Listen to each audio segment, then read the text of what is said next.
a little boost to keep it fresh and keep it lively.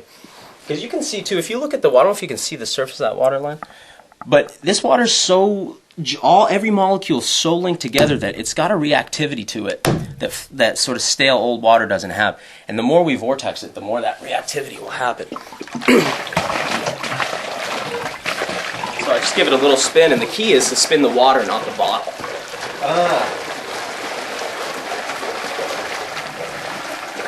That's amazing.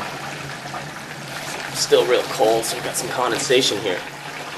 But what's interesting to me about this is that, like,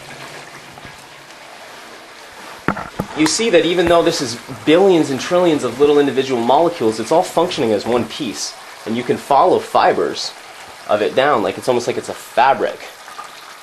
So you can see that it's what's happening here is that every molecule in the bottle is being entrained into one motion together. So every molecule here is rotating on its own axis and then together around the common axis of the vortex, which means that rather than having a disorganized water, where all the molecules are off doing different things, they're all functioning together harmonically. And the more we do this, the more we'll start to notice that the water begins to actually kind of resist falling down. It'll start to levitate a little bit in the bottle. How many times do you do this? As many as I feel like. It's really intuitive for me, but it's fun, it's interesting.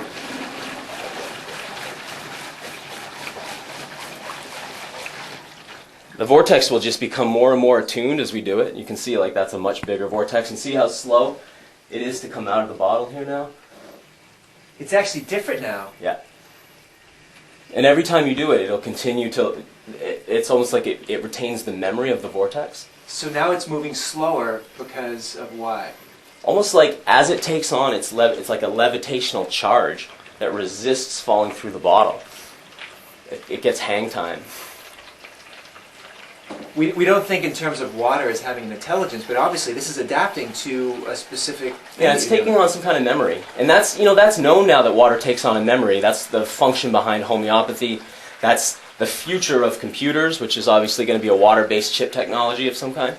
That's the technology that we are. We're some kind of amazing robotic nanobot water device. And we obviously work on some kind of water memory. Our brain is mostly water. Our body's mostly water. The earth is mostly water. It's interesting because now they're even finding out that there's water in the sun. There's water in every star.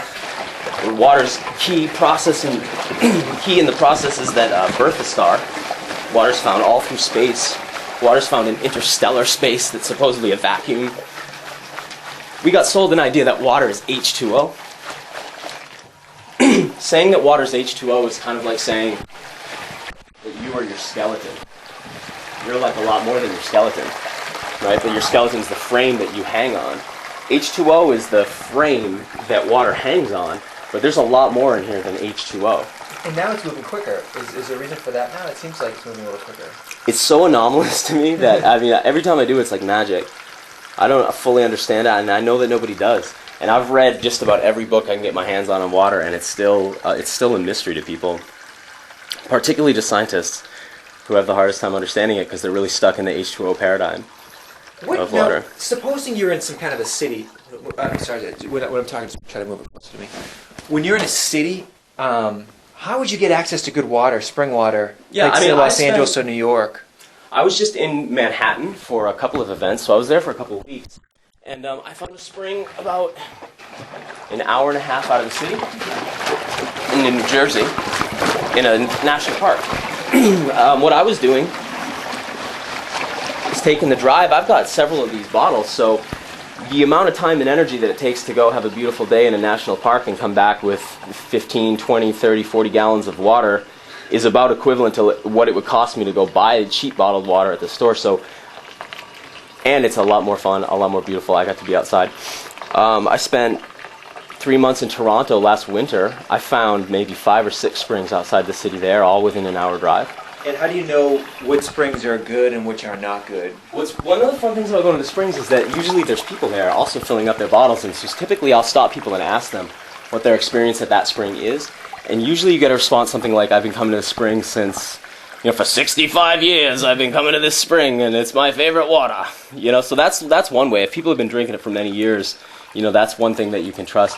I bring a pH meter and a thermometer with me. And that's a habit that I've got into so that I'm able to sort of keep track of what the different waters are. The bedrock's interesting. In Toronto, a lot of the water was coming out of limestone, so I know there's more calcium in that water. That's a bit of a harder water. This water comes out of a forest, and it really seeps through a lot of soil. And so I know that there's more like humates, like humic acid, which is in the forest floor. There's more clays and there's more silts in here. So this is a bit more of a therapeutic water. Right.